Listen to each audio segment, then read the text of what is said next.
What's good? What's good? What's good? What's good? Thank you again for joining. I appreciate you so much for taking your time to come on here with me again. Learn some things that I know. Uh, Keep on making the broadcast grow. It's important that we come with some supreme understanding.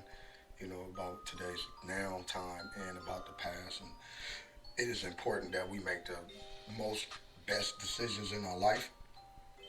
It is important that we learn about ourselves also as a culture, no matter how you may feel differently about it. It's very important because you already see what's going on in today's society. If you follow or like people that's in Hollywood, you like music, fashion, culture, design, you see the place that what is transforming into. You see the direction that what they're going into. You see that what a lot of people have to do to be in that class, in that type of society, in that type of culture, and it's based in high society.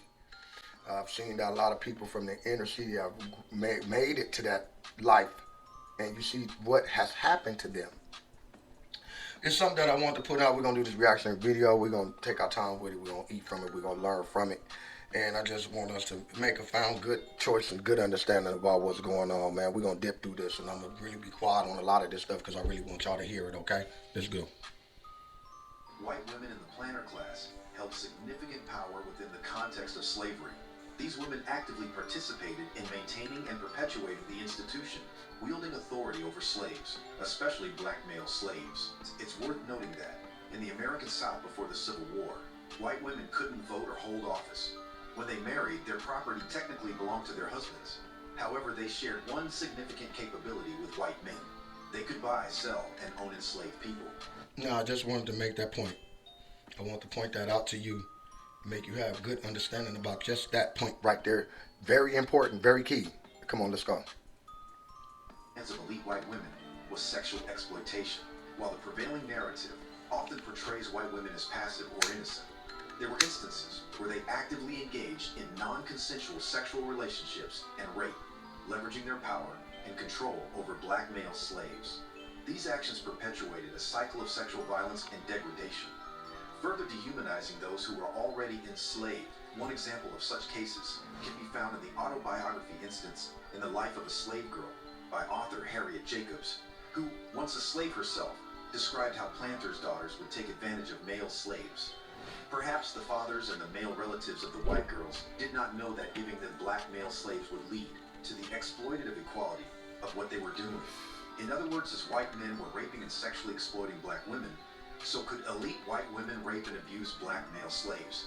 Even though both sexual exploitations were inhumane, unethical, and haunting, white men took pride in raping black women.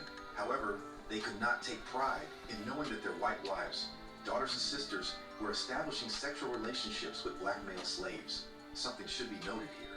Sexual relationships between black male slaves and white elite women did not mean a two-way consent. Black male slaves were forced to do whatever was ordered. Otherwise, they were brutally beaten and sometimes murdered.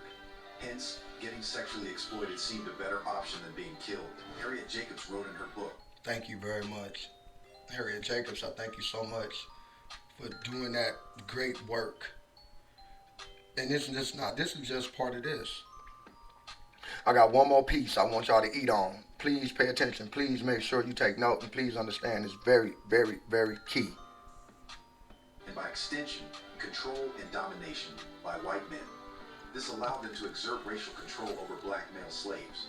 Regarding the possible causes of sexual exploitation, it likely varied by situation. Some women may have engaged in such behavior due to boredom or sexual frustration, while for others it might have been a subconscious means of compensating for their lack of power in other aspects of their lives.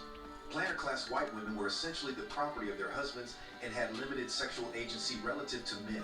Exploiting slaves might have given them a sense of power and control that they lacked elsewhere.